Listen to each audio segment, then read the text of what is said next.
The Trumpet Daily program begins right now. Today's world news, what it means, where it's taking us. I bring you the one and only possible message of world peace. This is a message of hope, tremendous hope. And he said unto me, you must prophesy again. The Trumpet Daily program begins right now. This is pretty historic. People are looking at this and saying, wow, this is a complete change in what we can anticipate, what we can expect, what it's going to mean for the entire German economy. It is a monumental shift in modern thinking for Germany and basically all of Europe. The incoming leader of Germany has proposed, and is likely to get from the parliament, unlimited spending ability on defense. You know, a year ago, unheard of that this would be possible. So if they go from 2.5% of GDP, where they are roughly now, to 3.5%, that's another $45 to $60 billion worth of spending from Germany alone. That's why you see the defense stocks there rallying, some of them up more than 100% year to date. And based on what we saw coming out of Europe yesterday, you could see all the other countries do the same thing. President Trump's talked about it in his first administration. He talked about it in the campaign trail.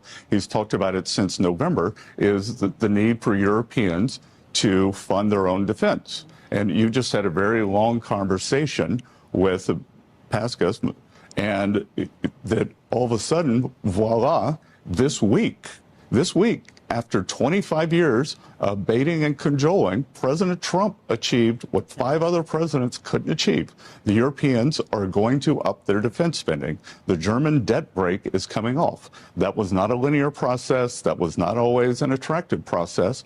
But now the Europeans say that they are going to pay their fair share. President Trump is not just getting results here at home, but abroad as well. Now, when he paused military aid to Ukraine, of course, the usual suspects went crazy, but now Europe is finally opening up its checkbook. I present today to the leaders the Rearm Europe plan. The Rearm Europe plan provides up to 800 billion euros for defense investment. It gives the member states possibility to invest in the Ukrainian defense industry, or to procure military capabilities that go right away to Ukraine. What took you so long? Got a big GDP, all of you combined. Come on. And reports today that Europe is considering withholding intel from the United States for the first time in modern history. Joining me now is Tulsi Gabbard, Director of National Intelligence. Director Gabbard, do you see this as actually a threat to the United States, that Europe would not share intel with us? And what is your reaction to that report? I'm laughing, Laura, because we've heard this story before, and generally it's coming from those who are either former leaders within our own intelligence community who are trying to politicize their titles and their positions to try to undermine President Trump's peace mission and agenda. And perhaps this is now coming from people within Europe, again, who would like to see endless war continue. The answer to your question is no. I can tell you just today alone, I met with 2 different senior intelligence leaders from Europe who came here to visit, to introduce themselves and to say, hey, we really look forward to continuing to work with you. I've met with other European leaders earlier this week who've come to Washington, D.C. for the same reason, really strengthening, continuing to strengthen that relationship and letting us know how much they rely on us for our support and the intelligence that we share. Germans will also asked which countries they trust most. And France tops that list with 85%. The UK is a close second on 78%. Ukraine is trusted by 44% of Germans there, while the US has slumped to a trust rating of just 16%. So the trust in the U.S. is at a new low, even below the values from Trump's first term in office. Some have started to talk about an old idea again to set up a European army, and that's also interesting because opinion on that has changed here on the continent and also here in Germany. In a poll that was published on Thursday, the vast majority of Germans, so 71%, said that they are now in favor of establishing a European army. That's up 12%. So the support for a European army over the past 2 years has been shooting up. The trend was downwards until mid-2023, but since then it has sharply shot up. Here we are applauding, literally in the case of Laura Ingraham, applauding this historic achievement brought on by the Trump administration. Germany rearming itself. And Tulsi Gabbard, for her part, she's there just kind of dismissing the idea that there could ever be any kind of division, sharp division between the United States and Europe. No, that's, there may be a few, communists in Europe that want to see the wars continue. But for the most part, we're lovers, we're allies, we're in this together. We trust each other. And then you see that poll there, Deutsche Welle putting out the statistics. Germany's trust in America, it's plummeting to an all-time low. Meanwhile, you've got 71% in Germany in favor of rebuilding the German military machine. You're listening to Stephen Flurry, and this is the Trumpet Daily. We appreciate you joining us on today's show, the final show of the week. Hard to believe. You can get to the live video stream of this program at trumpetdaily.com. or at the Rumble channel, rumble.com/Trumpet Daily, or at LFA every evening, the replay. And we've also got the YouTube stream as well. So isn't it amazing that it's being described? That was Scott Bessent. He's the U.S. Treasury Secretary, talking about this like it's a historic achievement that Donald Trump's been able to accomplish what so many presidents previously were unable to do, to turn Europe loose on its own. And you've got, it's interesting. The New York Post talks about all these European leaders that came together yesterday. It's urgent. It's been a week.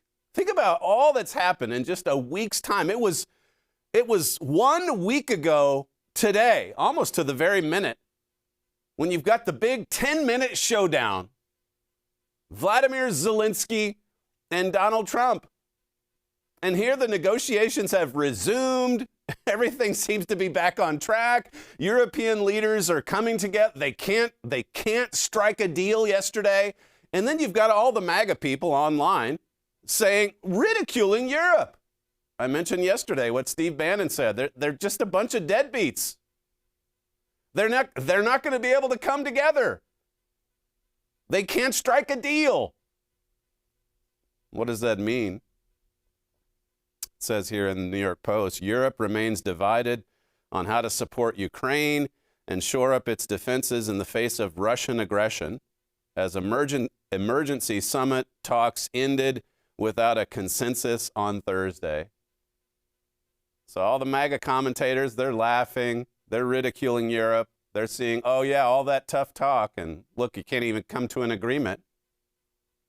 27 EU members, as leaders pledged to ramp up defense spending, the main European powers couldn't agree on what exactly that support for Ukraine might look like and how Europe should adapt to what many see as a new world order under President Trump. I mean, really, without realizing it, the New York Post is just perfectly describing the mixture of iron and clay on the one hand, and the fact that Europe desperately needs its own strongman. And it's also in need of a downsizing. And all this is prophesied.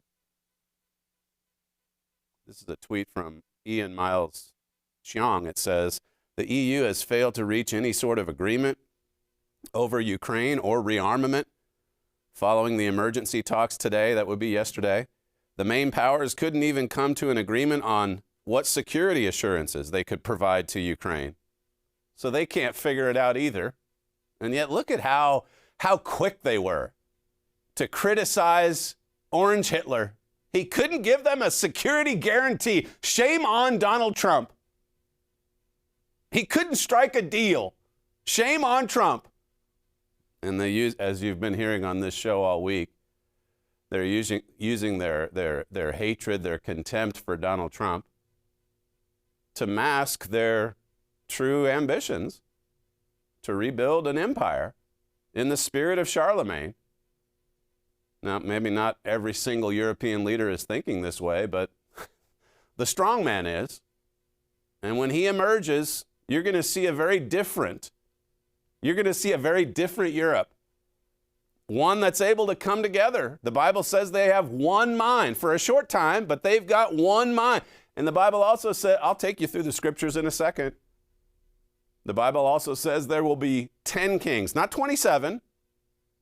10 kings, and maybe some of those 10 will be groupings of nations. We don't know for sure, but you can be sure.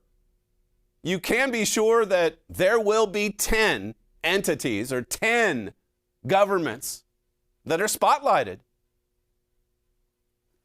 It says here, the Bulgarian prime minister admitted Europe is weak without the United States. We don't have the United States heading us up anymore, and so there's weakness. Weakness is being exposed. Here again, does this mean that prophecy is slowing down or that it's accelerating? Well, it's the latter, because as the Europeans see the weakness exposed, they're going to be hunting for their own version of a strong man. There was another tweet in response to Chong's that says, trying to fight a war by committee with 27 votes is going to be tough. And that's right. That's true. But as I say, all that this shows is that Europe needs a strong man who's willing to come in there and be somewhat brutal and downsize it to the 10, and then also go hard at work on this project of militarizing Europe. You can see the direction that they're heading. That's what makes so many of these these prophecies electrifying, really, as we see them unfold before our eyes. Herbert Armstrong wrote back in 1973. This is the article, the same article where he says that Britain would not be a part of this coming union of nations in Europe. Now, that's already happened as of 2016. Brexit. Britain pulling out.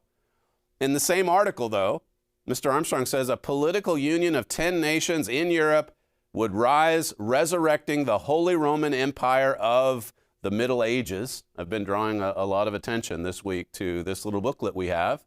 It's not so little, actually, a couple hundred pages.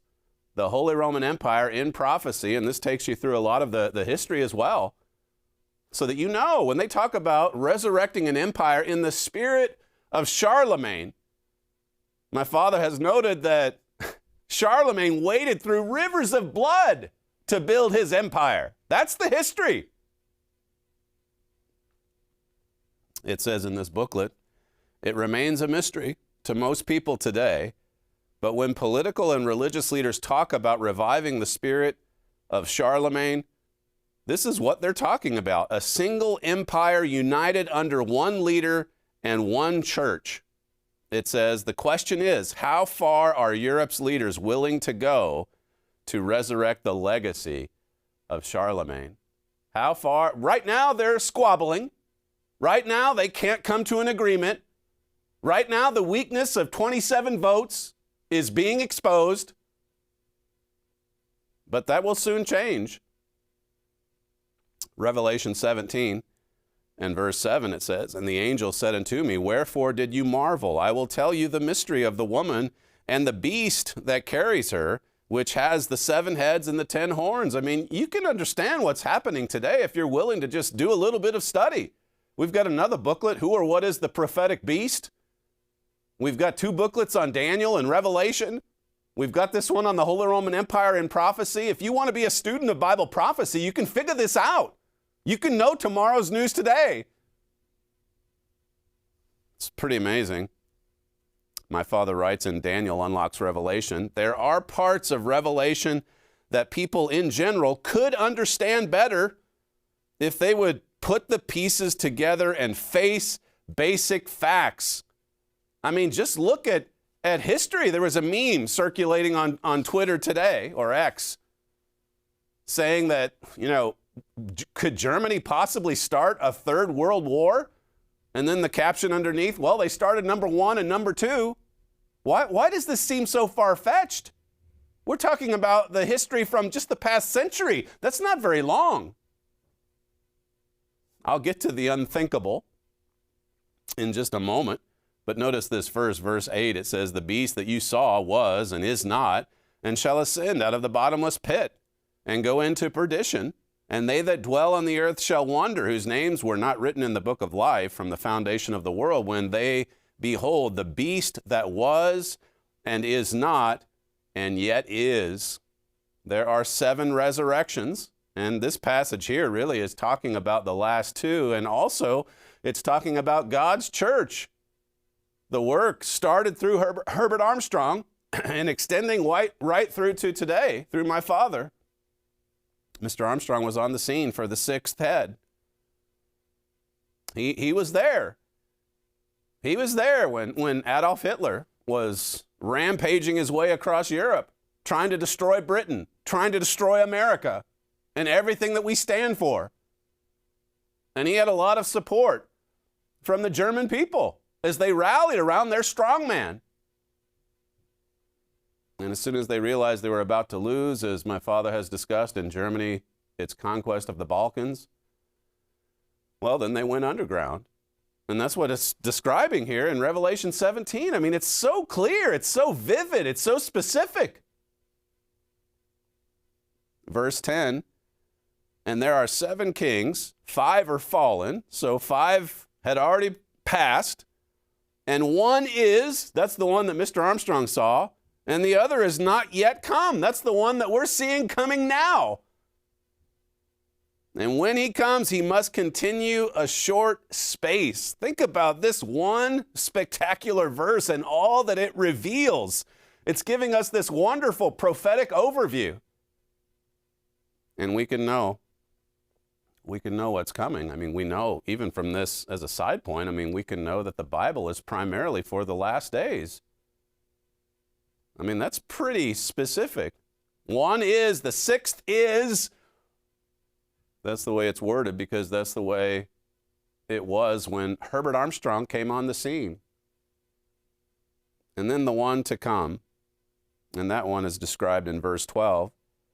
The 10 horns which you saw are 10 kings which have received no kingdom as yet, but receive power as kings 1 hour with the beast. And so this verse refers specifically to the United States of Europe.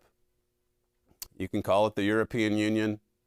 Whenever the shakedown happens and we're left with 10, they'll probably change the name to the United States of Europe, which is what Mr. Armstrong called it way back in the 1940s and 50s. Way ahead of his time. The strong man's talked about in Daniel 8. There's going to be one that rallies everyone together. Verse 13, it says, these have one mind and shall give their power and strength unto the beast. A strong, lasting, well, at least a short-term unity is coming. It is a difficult mixture of iron and clay. And you see that being exposed even in the meeting yesterday that European leaders had. We don't have the strength that we once had without the United States at the lead position. They've already determined to go it alone. That's the way they see Donald Trump. They see him as not an ally anymore, as a vulnerability. So they're prepared to move on. It doesn't matter what's happened since the showdown in the Oval Office and how pretty much everything's reverted back to the same as far as Ukraine policy goes for the U.S. What a dramatic week of events. What would, as I said earlier this week, those of you old timers, you can only imagine what Herbert Armstrong would be saying today, were he alive to see all of this happening. Play another one from Deutsche Welle. This is clip 8. Well, I think I have to quote Bob Dylan here. The times, they are a-changing, Nicole. But yes, it's astonishing, isn't it? The US is seemingly letting down countries that are fighting for their lives to defend their freedom, and the Germans no longer care about debt. Welcome to a completely new reality. So many Germans saw how the Ukrainian president was treated in the Oval Office last Friday. The writing had been on the wall. Experts have been warning for years that Europe needed to do more for its own defense, but I do believe that that scene really brought it home to many people here in Germany that Angela Merkel was right a few years ago when she warned that we can no longer completely rely on the United States for our own defense. There's an increasing understanding now. Already last summer, the majority of Germans said in a poll that they were in favor of reintroducing mandatory military conscription and that we need to have arms to stop anyone who might otherwise be tempted to attack us. There you have the narrative. It's established. I mean, it's established well in Europe, among the commentators, even here in the United States, in the regime media, the radical left. America is letting down countries. America has let us down. And Germany they no longer have the financial restraints to build up a military. This is good. This is positive. We have to do this because, well, America is letting us down. This is from the Global Research website. It says the terrifying militarization of Europe. There's not many headlines that are willing to go that far. I mean, we are. You've been hearing about this all through the broadcast this week. The terrifying militarization of Europe. European leaders want to drastically increase defense spending and prepare their economies for war. There are plans to introduce, for now, voluntary conscription and to install a nuclear shield. Further on, such militarization has far-reaching consequences. It talks about, upping spending from 2% of GDP from member nations to 3%, even as high as 5%. Think about how many hundreds of billions, even trillions of euros this represents over the coming years. The militarization of our economies and societies will only further escalate tensions on the European continent. Instead of building a balanced security structure, we're launching a dangerous arms race and stoking hostility toward the Russian nuclear power. What happens when you have a dangerous arms race that Europe is joining in on, that Germany is joining in on? Is this, like I've been saying all week, is this really a good thing? Finally, it says here, is this militarization truly in the interest of European citizens, or is it merely in the interest of economic elites and the arms industry? My father's had a lot to say in recent years about the German industrialists, how much power they wield. Will we allow ourselves to be swept up in war fever, or will we choose prosperity, sustainability, and a balanced security structure on the continent? Everybody, it seems, in Europe is getting swept up in war fever. And there's not too many, at least there's a few. We give them to you on this show. There was the Washington Post feature yesterday. And then this one, this is from the Wall Street Journal. It's stunning. How wild and crazy is it for the Wall Street Journal to sit back and say, let's see, how can Germany go about building a nuclear arsenal? Well, here are some ways. Here are some suggestions. Is this for real? Are we really having this discussion? This is not some far right or far left or anything in between, obscure publication. This is the Wall Street Journal. Look at that headline. Trump's embrace of Putin has Germany thinking of nuclear weapons. And so then they muse, then they think, let's see, how could Germany get nuclear weapons? And then what do you do when you get to the end of this piece? Well, let's move on to the next story. It's good to see Donald Trump finally reining in Elon Musk. Here's our next story. Wait a second. Let's rewind for a minute. Are we seriously talking about Germany thinking about a nuclear weapons program? That's right. The travails of the Western alliance have injected urgency into a debate about homegrown alternatives to the U.S. nuclear umbrella. President Trump's embrace of Russia, he's embracing Putin, of course. He's leaving us abandoned, of course.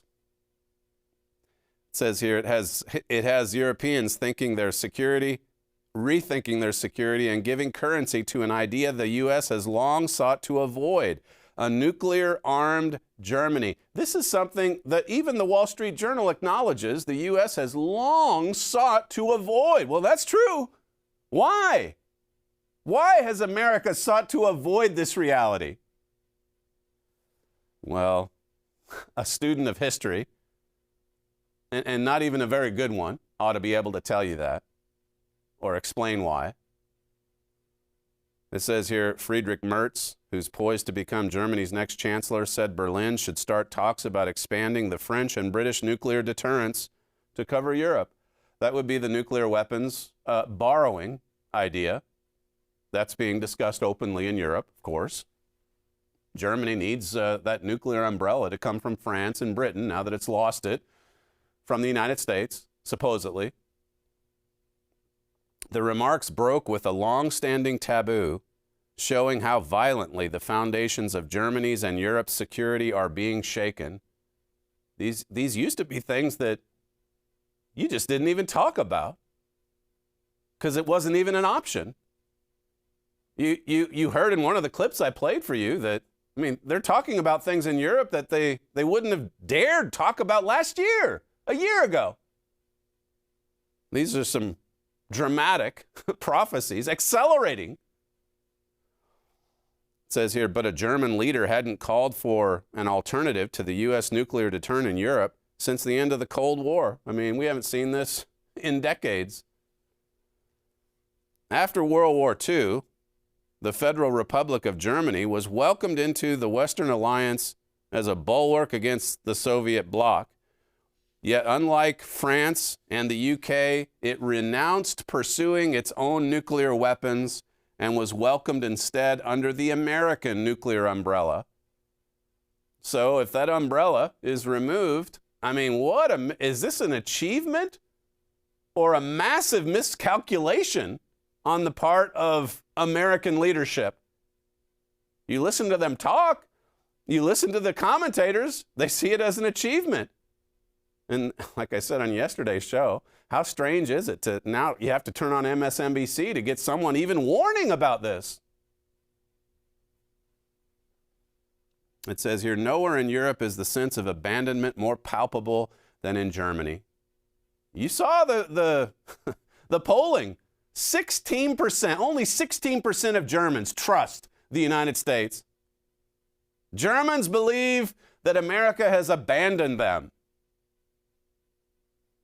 Terhall, it says, has been urging German leaders for months to pursue a national arsenal, suggesting last year that Berlin should offer to purchase some 1,000 currently non-active strategic nuclear warheads from the U.S. Here again, you heard it here first. Herbert Armstrong, then my father years later, they've both talked about those nuclear weapons on European soil, on German soil. And here's this guy, I don't know who he is, but here's this advisor saying, let's just buy the ones that are inactive. Why not? Let's get our own. It'll be interesting to see how the Trump administration responds to that, if in fact that is on the table. It says further on, a mature, industrialized country like Germany would be able to develop a warhead more rapidly than other potential proliferators. Wow, well, that's an interesting little tidbit.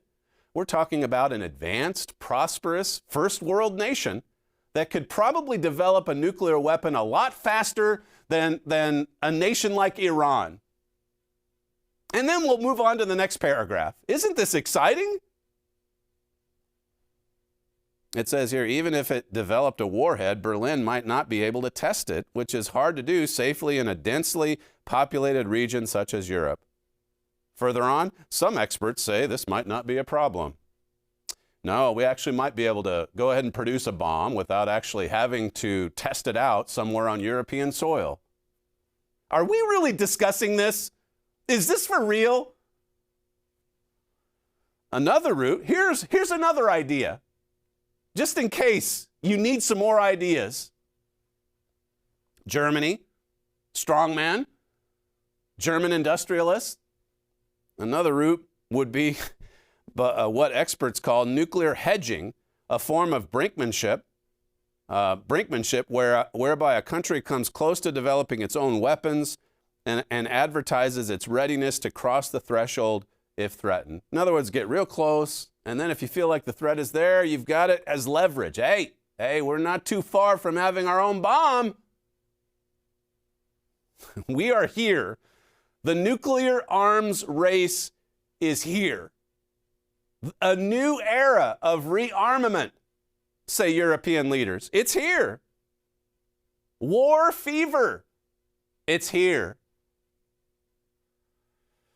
It says here still, for Germany to have such self-confidence, to so radically pursue its self-interest, and to break so many norms, that's pretty hard to imagine.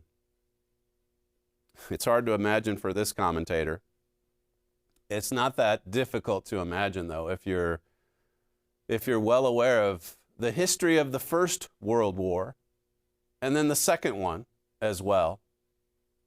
The unthinkable will happen, as Herbert Armstrong said so many, many times. Listen to clip 10. This is from 1983. This world is right now in the first stages of the crisis at the close of this age or of this whole world, this present world. And another better world is coming. Right now, everything is stepping up. God has delayed certain events, but he says that he will make a short work and cut it short suddenly. Jesus gave us the expression of how it'll come when it is least expected. And like a rat getting caught in a trap that snaps when it didn't even know it until it was caught. And that's how suddenly things are going to happen very, very soon. How much longer God will delay before he does that, I don't know. But there's every reason why I can sense that we're coming very, very close to that time. Europe is reuniting. And when it is reunited, our work will be finished, and that will lead fairly quickly into the second coming of Christ in the world tomorrow. So the world is at a crisis. Notice the emphasis there on just the suddenness, how fast this comes together. We played that clip for you yesterday. One of the talking heads saying it's just all happened so suddenly. Well, you heard it in the cold open. What was it? I just highlighted a few of them as I was watching it together with you. This is pretty historic. This is a complete change. This is a monumental shift. Germany's got unlimited spending now on defense. That was in the opening. They weren't saying it quite as excitedly as I just did there. But wrap your mind around the words. We are witnessing something that is truly historic. It's all happening suddenly. And when Europe comes together, as you heard Mr. Armstrong explain there, then our work, God's work, is finished. All of this is happening right before the return of Jesus Christ to this earth. And then everyone's going to be able to see and understand the truth.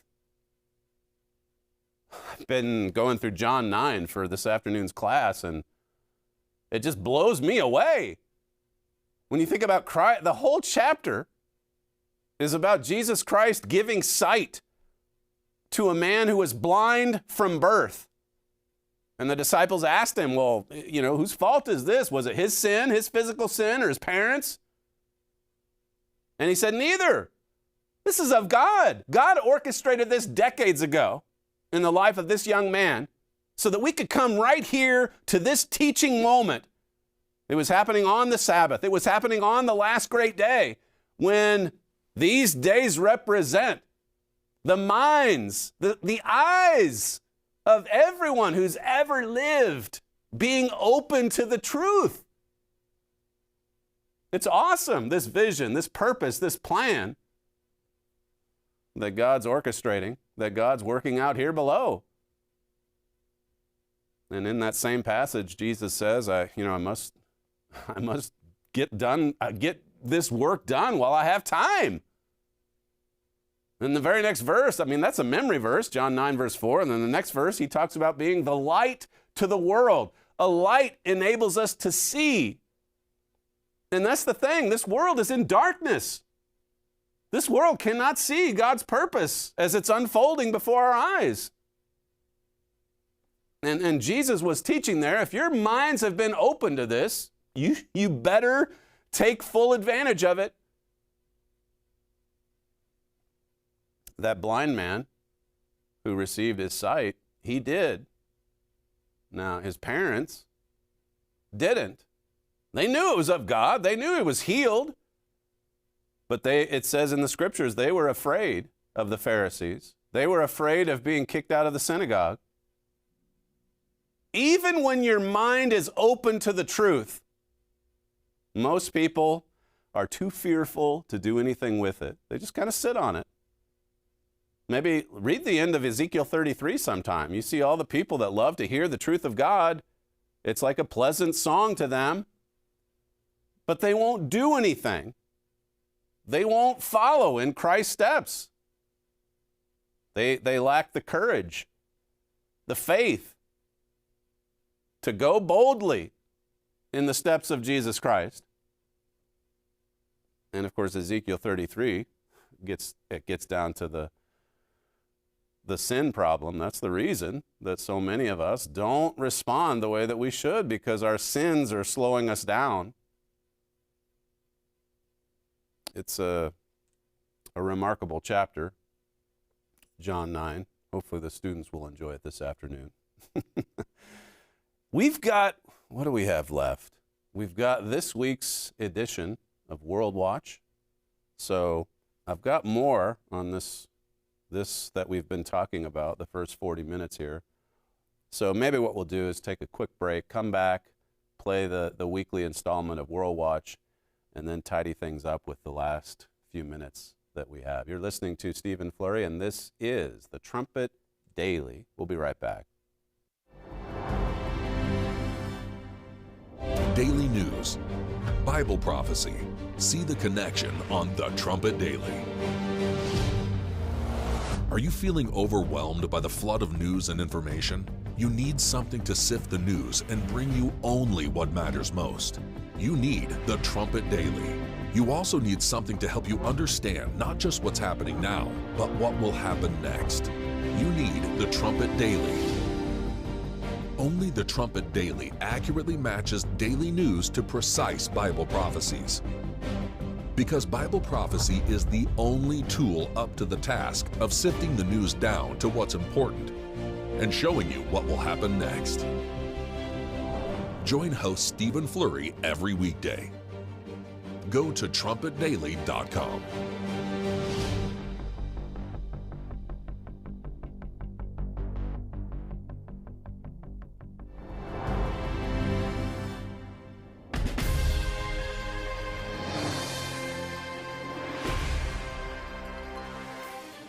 Chinese General Secretary Xi Jinping signed 3 orders to improve his nation's combat readiness, according to a statement by China's State Council Information Office published February 22nd. The revisions to the regulations prioritize combat readiness as the foremost duty, with a fundamental orientation of preparing for and engaging in warfare, the statement read. The 3 actions aim to reform the efficiency of military command, address standards of appearance and conduct, and refine procedures regarding rewarding the successful and punishing offenders. They will take effect April 1st. China is determined to dominate Taiwan and eventually all of Asia and beyond. It will let nothing stand in the way of these ambitions, even if it means driving the world toward a cataclysmic war. To understand more, read Trumpet Editor-in-Chief Gerald Flurry's article, China is Steering the World Toward War. European Union Foreign Policy Chief Kaja Kallas said on February 28th that it is clear the free world needs a new leader after U.S. President Donald Trump and Ukrainian President Volodymyr Zelensky argued in the White House and failed to sign a deal. Several European leaders reassured Ukraine of their support after last Friday's meeting between Trump, Vice President J.D. Vance, and Zelensky went off the rails. Ukrainian friends, you are not alone, said Polish Prime Minister Donald Tusk. Prime Ministers of Sweden, Latvia, Norway, and the Czech Republic, and foreign ministers of Germany and the Netherlands all expressed support for Ukraine. European leaders were already shaken by Vance's speech at the Munich Security Conference, in which he criticized the continent for rejecting democracy and attacking free speech. The continent no longer views the U.S. as a reliable ally and global leader, so it is increasingly taking responsibility on itself. The Bible prophesies that a unified, militaristic Europe is about to play a central role in world events. Expect the division between the US and Europe to grow while Europe militarizes into a formidable superpower. To learn more, read our Trends article, Why the Trumpet Watches Europe's Push Toward a Unified Military. 2 people were killed and at least 11 others injured when a man rammed his car at high speed into a crowd in the German city of Mannheim on March 3rd. The attack occurred at midday during carnival celebrations, killing an 83-year-old woman and a 54-year-old man. The suspect is a 40-year-old German citizen, according to authorities, and the motive has not been disclosed. This attack comes less than a month after a vehicle attack on a crowd in Munich, which killed 2 and injured dozens. Germans are growing more urgent for a solution to the festering plague of violence, and the recent elections only intensified concerns about the nation's stability. The leadership vacuum will soon be filled by a strong leader who will promise security and stability. To learn more about the future of Germany, read A Strong German Leader is Imminent. To learn more about current world news and how it relates to Bible prophecy, please visit thetrumpet.com.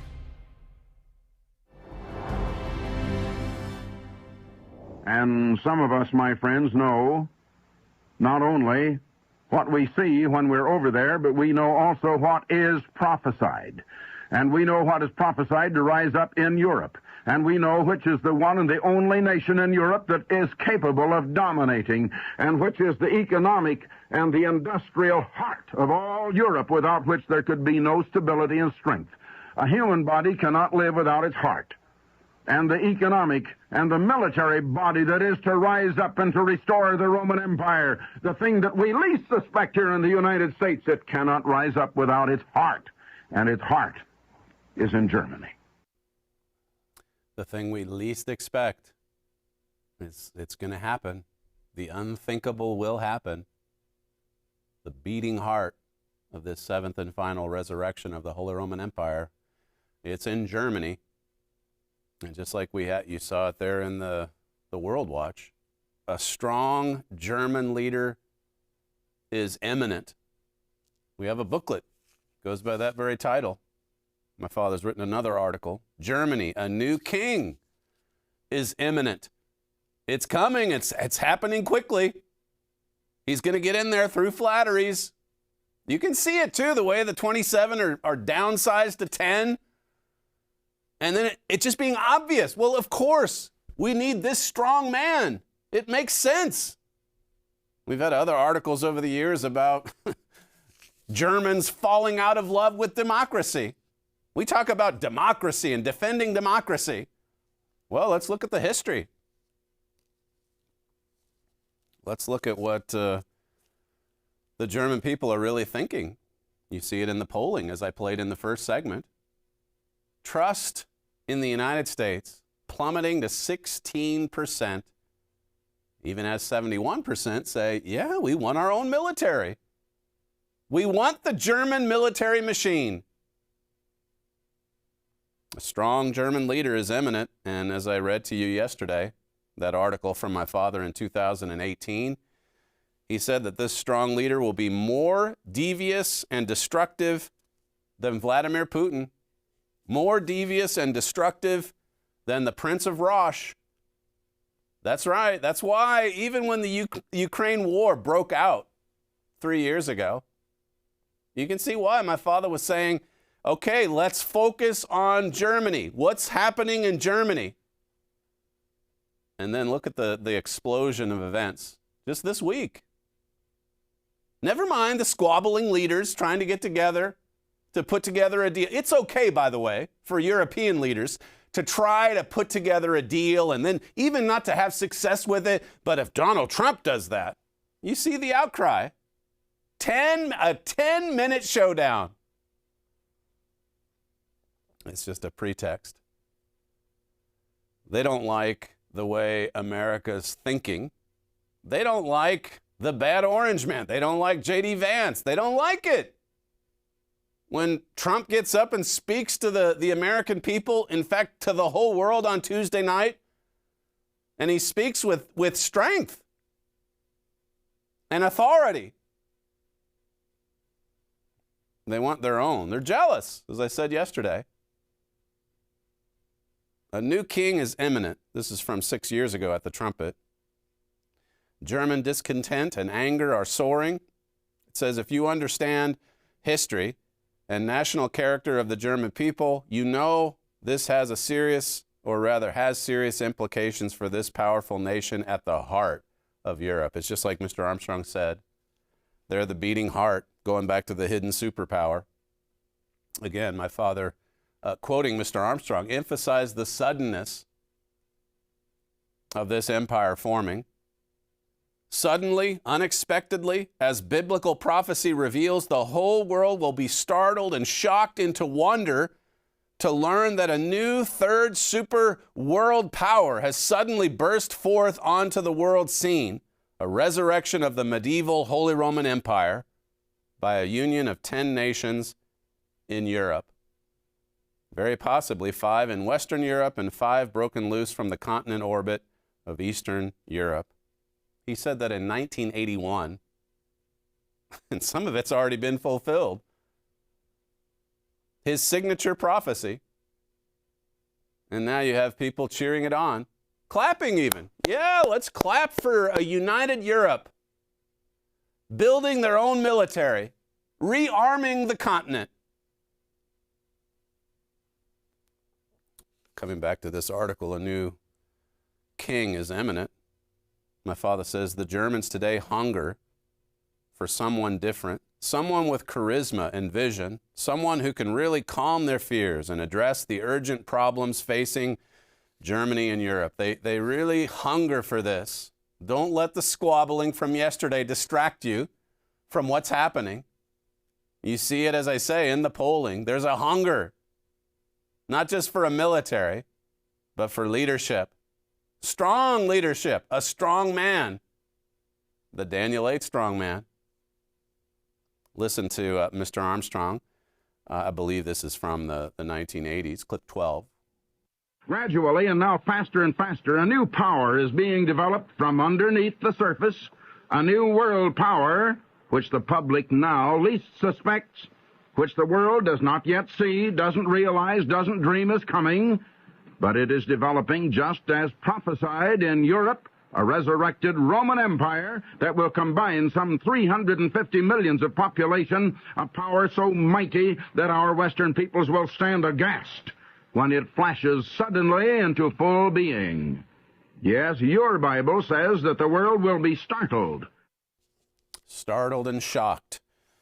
It says here in the new king is imminent. The soon-coming ruler could literally be called a king.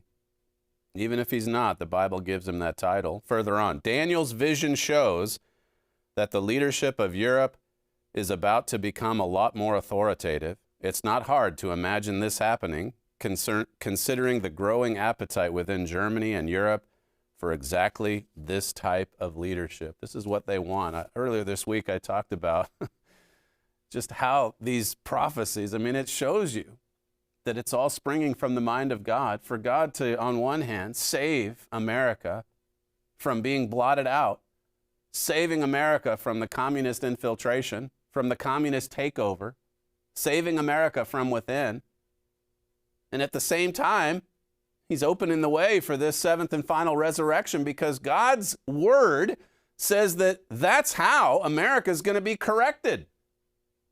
Not by a communist takeover from within, as close as it got to a complete takeover. The correction's coming from abroad. The correction's coming from Assyria. Unless we repent, as Mr. Armstrong so often said. In either case, I mean, you see a powerful demonstration of God's power. You look at the Democrats this week. I mean, this has been quite the week for Germany. But you look at how it's been for the Democrat Party. I mean, they sat on their hands Tuesday night. They're just collapsing. They're broken. You've got commentators now asking if the Democrat Party is even going to exist a few years from now. The same God that prophesied of 7 resurrections of this beast power in Daniel 2, in Daniel 7, in Revelation 13, in Revelation 17. The same God said he would crush this communist takeover attempt.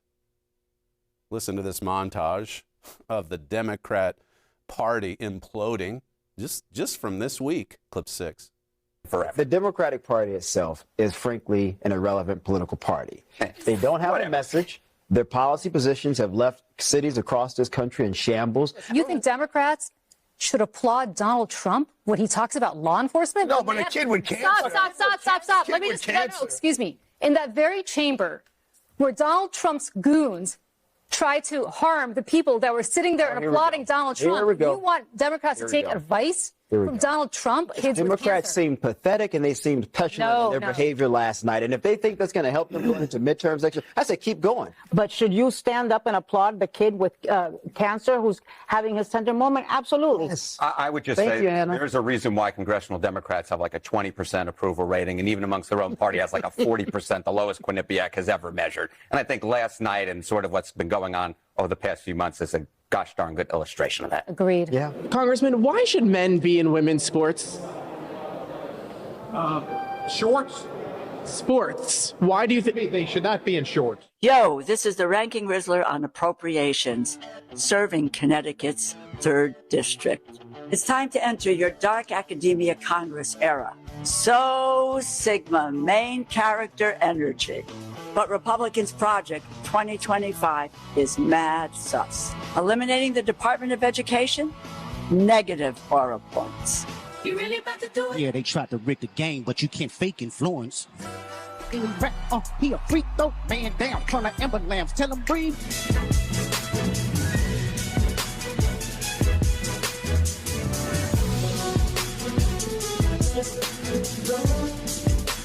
That TikTok trend, I don't even know where to begin. I'm not sure why this is necessary. I mean, there is like serious stuff happening in this country, but that seems to be just inviting ridicule. And the woman who produced this is an influencer with 7 million followers.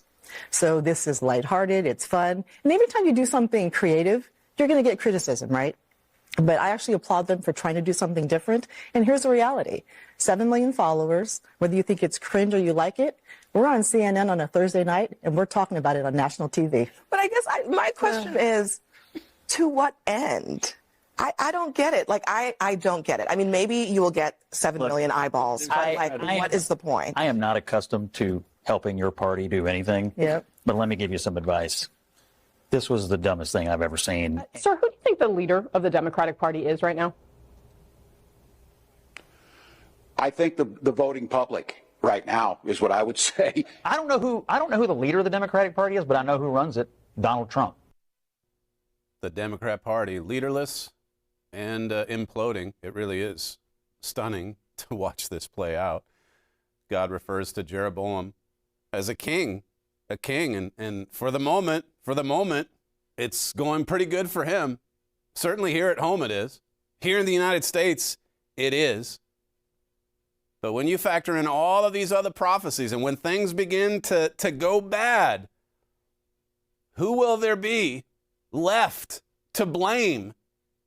It's easy to get up and to say to these Democrats, everything I say you're going to reject, you're not going to applaud, you're not going to stand. You people are pathetic. Will they even exist that party anyway, in a few years from now. You look at them today, they look totally powerless. They look ridiculous. The regime media is failing. I've got all these other stories showing that. Talking heads are being fired. Donald Trump's in as strong of a position as he's ever been in.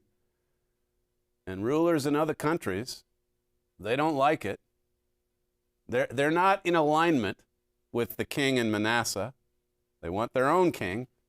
They want their own strong man. And we're living in a new era of rearmament. We're living in an era where people are catching war fever. It's pretty stunning to watch it all play out. I've taken you over by 1 minute, but I will not charge you for that extra time. That's all we have time for today. The fastest moving hour in broadcasting. You're listening to Stephen Flurry, and this is the Trumpet Daily. We'll see you again next time.